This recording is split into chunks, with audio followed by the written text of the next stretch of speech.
Un cas d'Ebola détecté en Côte d'Ivoire et le Burkina met en branle son dispositif de riposte. Riposte également contre le choléra où un cas a été lui enregistré sur le sol burkinabé. Sur ces dispositifs, vous entendrez le ministre de la Santé dans un instant. Processus de labellisation du poulet bicyclette, des voix discordantes se sont fait entendre ces derniers jours. Leur argument, la nocivité du poulet pour la santé. Vrai ou faux, des scientifiques nous éclairent dans quelques instants. Chute de Kaboul consécutive au retrait des Américains. Le locataire de la Maison Blanche s'en défend. Si le retrait s'est fait plus tôt que prévu, Joe Biden affirme que son pays n'était pas engagé en Afghanistan pour bâtir une nation. Merci de nous recevoir chez vous. Avant de développer ces titres feuilletons, le carnet d'audience du président du Faso, Marc-Christian Kaboré, a reçu ce matin le chef de la mission résidente de la BOAD. En fin de mission, il est allé faire le point de son séjour au Burkina. Également reçu au palais de Kosiam la nouvelle équipe dirigeante de la CENI. Le point avec Lassina Ouattara et Abdelaziz Yagibou.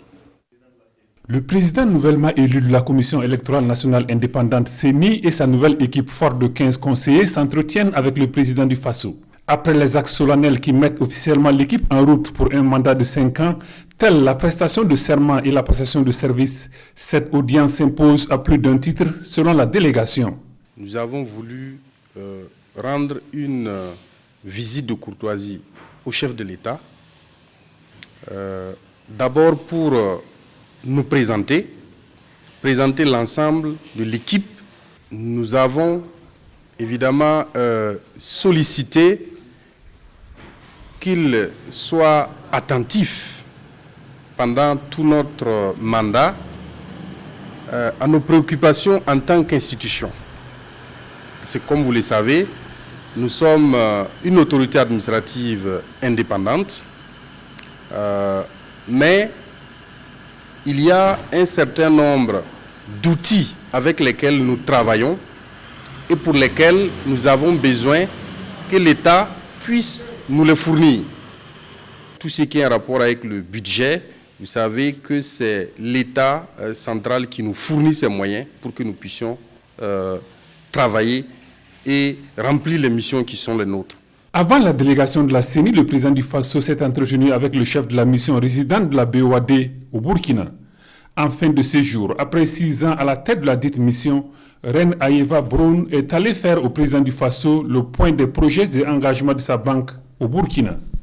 Nous avons sollicité rencontrer le président du Faso pour lui dire au revoir et lui faire le point de la situation du partenariat entre la Banque ouest-africaine de développement et notre pays. Donc, nous avons parlé au président du projet en cours. Nous avons fait le point des engagements à date au Burkina Faso et nous avons saisi l'occasion pour présenter notre successeur, Madame Ado Velandé, qui continuera le partenariat avec le Burkina Faso. 317 milliards de francs CFA, c'est le montant des engagements de la BOAD au Burkina durant les 6 dernières années. Les performances des projets et programmes du secteur de la santé sont en examen depuis ce matin à Ouagadougou et l'on apprend d'ores et déjà que les indicateurs sont au vert pour 4 projets, 8 autres sont au rouge. Il sera donc également question au cours de l'Assemblée générale sectorielle d'analyser les facteurs en cause et d'en apporter les mesures correctives. L'ouverture des travaux a eu lieu en présence de Salif Belem et Aimé Solange Djigma. Ces agents issus des ministères en charge de l'agriculture, de la femme et de la santé vont passer en revue les projets et programmes du secteur de la planification santé pour la période 2019-2020 et évaluer leurs performances pour plus d'efficacité et d'efficience dans leur mise en œuvre. Au total, 16 programmes seront analysés au cours de cette assemblée sectorielle. Nous avons 4 projets et programmes qui se portent bien, il y en a 4. Il y en a 4 qui sont en orange, ça veut dire que c'est insuffisant. Et nous avons 8 programmes et projets qui sont en rouge, là où nous devons mettre un accent particulier afin de lever les goulots d'étranglement et pouvoir relever le défi. Donc aujourd'hui, il s'agit donc de faire un examen minutieux de l'ensemble donc des facteurs qui ont permis de réussir sur ces 4 projets et aussi analyser donc les détenteurs d'enjeux de la non-performance d'un certain nombre de projets afin donc d'apporter des mesures correctrices. C'est une rencontre qui se tient en prélude à la 10e Assemblée générale des programmes et projets qui est prévue se tenir courant 2021. Après analyse, les performances des programmes et projets doivent être traduites sous forme de rapport en vue de l'organisation de cette. Voilà, toutes nos excuses pour cet élément qui finit en queue de poisson. Un cas d'Ebola détecté en Côte d'Ivoire et un cas de choléra au Burkina. Le ministre de la Santé a réagi. Le Burkina dispose d'un plan de riposte face à ces maladies liées à l'hygiène. Charlemagne Ouedraogo s'exprime au micro de Salif Belem et Aimé Solange Djigma. Nous avons un plan de riposte contre le choléra. Vous savez très bien que le choléra, ce n'est pas une nouvelle maladie, c'est connu. Nous savons également la périodicité, le cycle de survenue. Là, il s'agit d'un cas isolé importé qui a été très rapidement circonscrit et pris en charge.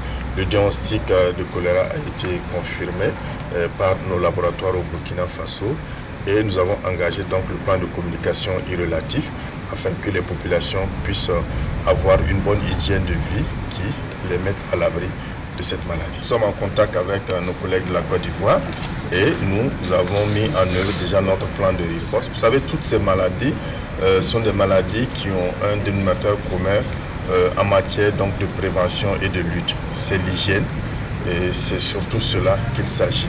Et donc avec la Côte d'Ivoire, nous sommes en contact, non seulement directement, mais aussi à travers l'Organisation ouest-africaine de la santé. Et du reste, les ministres doivent tenir une téléconférence cette semaine pour échanger sur la question. Donc soyez rassurés, ce sont des maladies qui ne sont pas nouvelles pour lesquelles nous avions déjà des plans de riposte qui ont été actualisés et nous allons faire en sorte que la population soit protégée de cette maladie. Également en conclave depuis ce matin à Ouagadougou, les membres du comité de revue du programme national pour la gestion intégrée des ressources en eau. En examen ici le bilan de 6 mois de fonctionnement du programme et bien sûr les projections. Rasmane Zoundi et Boukari Ouedraogo. Des voies de redevabilité pour les acteurs du comité de revue du programme national pour la gestion intégrée des ressources en eau qui marque une halte pour faire le point d'un semestre de fonctionnement. 6 mois durant lesquels de multiples activités ont été réalisées malgré le contexte de la crise sanitaire et sécuritaire. Il s'agit de quelques actions que je peux citer. Il s'agit par exemple de la police de l'eau, où on a pu pour la première phase là, mettre en place les 10 services police de l'eau qui fonctionnent. Il y a le recouvrement de la contribution financière en matière d'eau, où nous avons amené des actions et l'objectif effectivement c'est élargir la base de l'assiette à travers un certain nombre d'activités que les structures de mise en œuvre vont mener. Il y a aussi l'action qui consiste en tout cas à la protection des ressources en eau à travers effectivement les actions de désensablement, de protection des berges, de plantation qui sont menées sur le terrain. Au compteur, 53% de taux d'exécution des activités programmées, de quoi satisfaire les acteurs chargés de la mise en œuvre du programme national pour la gestion intégrée des ressources en eau. Cette année, on a eu quand même une bonne exécution des activités à la même période comparée à l'année passée. Et c'est dit qu'il y a une certaine satisfaction et un certain niveau d'engagement et de mobilisation des acteurs sur le terrain que nous saluons et nous souhaitons que cette action soit continue, ce qui permettra donc au programme d'atteindre ses objectifs avant la fin de l'année. Satisfaction certes, mais déjà il faut se projeter sur la deuxième phase du projet 2021-2025 avec en priorité pour les 6 mois à venir le renforcement et la pérennisation des activités déjà réalisées. On en vient au dossier de cette édition, les voix discordantes face au processus de labellisation du poulet bicyclette. Ce poulet serait nocif pour la santé. Pour en avoir le cœur net, nous sommes allés à la rencontre de biochimistes. Leurs avis dans ce dossier de Urbain Benito Somé et Sekou Zongo. La composition et le risque chimique associé à la consommation des poulets grillés au Burkina, c'est la question étudiée par l'impétrant Raoul Bazier et acceptée par le monde scientifique. Un travail de recherche qui vient à point nommé car au moment où le poulet local est dans un processus de labellisation, une polémique est née sur quelques plateformes. Elle concerne la dangerosité sur la santé humaine de ce poulet local. Des analyses de laboratoire, voici ce qui ressort du poulet bicyclette grillé ou fumé. L'environnement de poulet grillé transformé est une activité assez rémunératrice qui emploie une grande partie de la jeunesse, qui génère beaucoup d'argent. Ensuite, il s'est retrouvé que nos poulets locaux sont très riches à un certain nombre d'éléments nutritifs et ils participent aussi à la couverture d'un certain nombre de besoins nutritionnels. Mais aussi, nous avons pu identifier un certain nombre de contaminants chimiques. Des contaminants chimiques, de quoi s'agit-il exactement? Faut-il craindre pour la santé des consommateurs?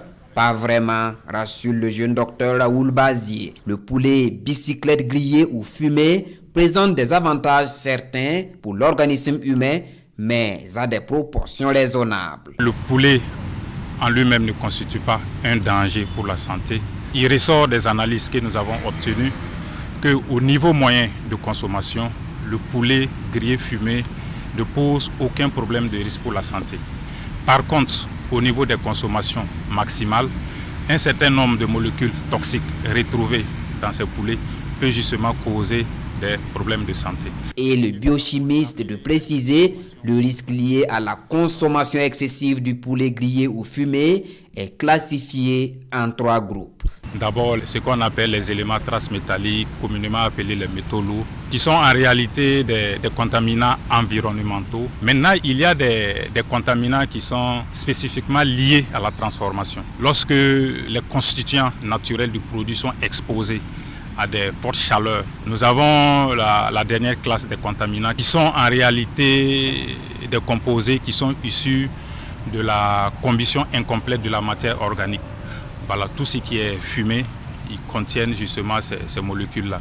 Toutefois, le poulet local ou poulet bicyclette est très nutritif, insiste Raoul Bazier, et participe au bon fonctionnement de l'organisme humain. Les minéraux, les acides aminés essentiels, les acides gras essentiels sont entre autres molécules importantes dans le poulet local. Sa labellisation serait donc un beau cadeau pour toute la filière et les consommateurs.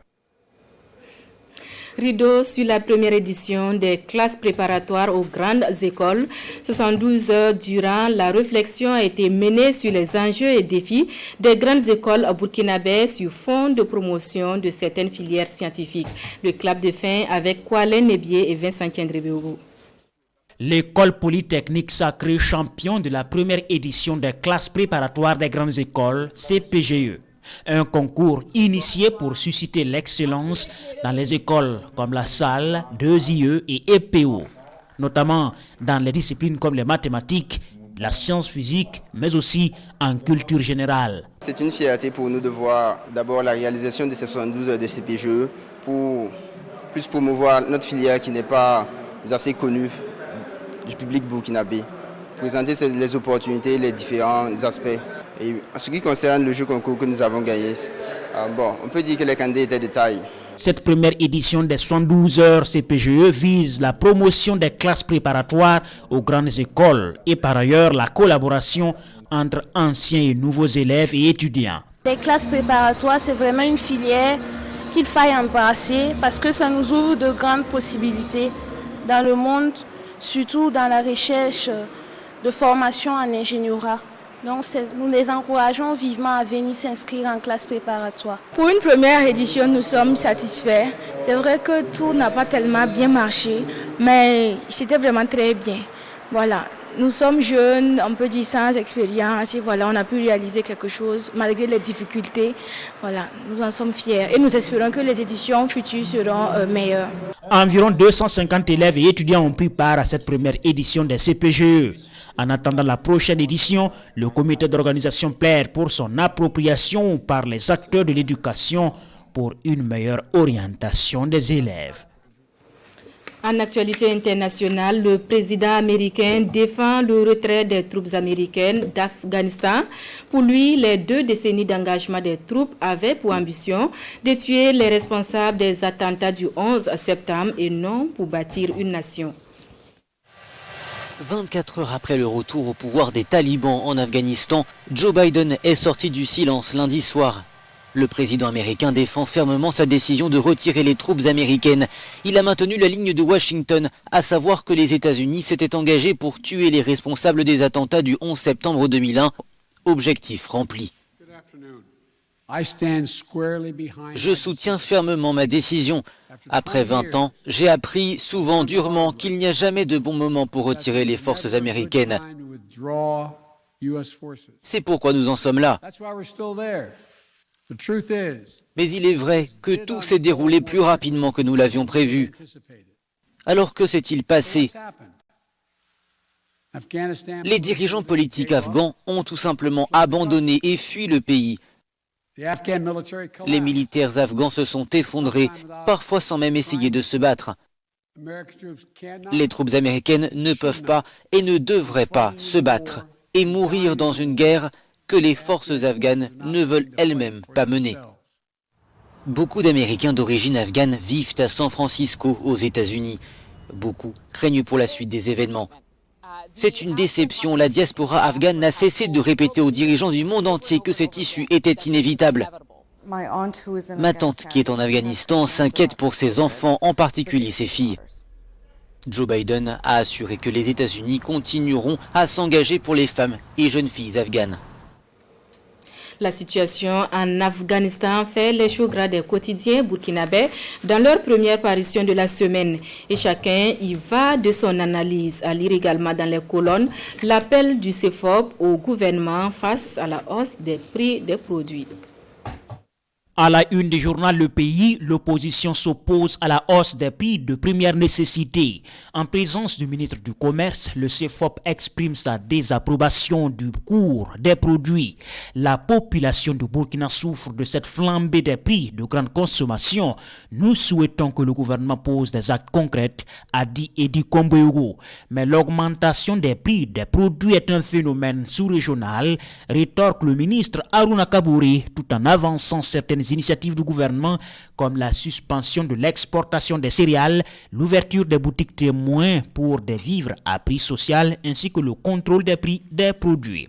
Cybercriminalité, ne cliquez pas sur tout. L'alerte est du commandant de la brigade anti-cybercriminalité, la BCLCC. Nouvelle technologie, nouveaux voleurs qui n'ont plus besoin d'escalader les murs pour vous piquer votre argent.